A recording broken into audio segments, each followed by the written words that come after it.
ରାତି ଅଧରେ ମୁଭି ଦେଖିବା ମୋ ଉପରେ ଏମିତି ଭାରି ପଡ଼ିବ ବୋଲି ମୁଁ କେବେ ବି ଭାବି ନଥିଲି।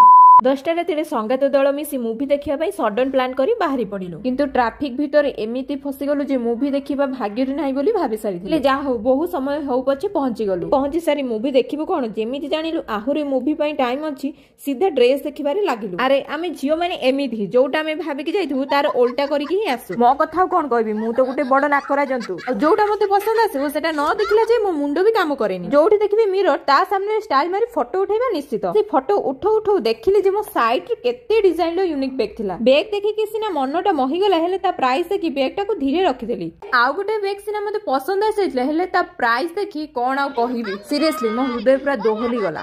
କଣ ଆଉ କହିବା, କଥାରେ ଅଛି ନା, ଅଙ୍ଗୁର ନ ଖାଇ ପାଇଲେ ଖଟା। ଆଉ ପୁଣି ଥରେ ମନକୁ ଟିକେ ଶାନ୍ତ କରି ଚାଲିଗଲି ଡ୍ରେସ ଆଡକୁ। ହେଲେ ଦୁର୍ଭାଗ୍ୟବଶତଃ 10:30ରେ ଡ୍ରେସ ସପଟି ବନ୍ଦ ହେଇଗଲା। ପୁଣି ସେତେବେଳକୁ ମୁଭି ଟାଇମ ବି ହେଇସାରିଥିଲା। ତାପରେ ଏକ୍ସାଇଟେଡ ରେ ମୁଭି ଦେଖିବା ଷ୍ଟାର୍ଟ କଲି। ହେଲେ ସେ ମୁଭିରେ ଏମିତି କଣ ଥିଲା ଯେ ଯେବେ ରିଲିଜ ହେଇଥିଲା ସବୁ କାନ୍ଦିକି ଗଡୁଥିଲେ, ହେଲେ ମତେ ତ ବହୁତ ଜୋରେ ହସ ଲାଗିଲା। ଆଉ ତା ସହିତ ନିଦରେ ମୋ ହାଲତ ପୁରା ଟାଇଟ୍। କିନ୍ତୁ ଏପଟେ ମ୍ୟାଡାମ ମୁଭି କଣ ଦେଖିବେ, ଓଲଟା ତାଙ୍କର ପପକର୍ନ ଖାଇବାରେ ବ୍ୟସ୍ତ। ଆଉ ମୁଭି ସରିଲା ବେଳକୁ ସେତେବେଳେ 2ଟା ହେଇଯାଇଥିଲା। ଆଉ ବହୁତ ମଜାକର ସହ କହିବାକୁ ପଡୁଛି, ମୁଭିଟାର ନା ସେଇଆରା ଥିଲା।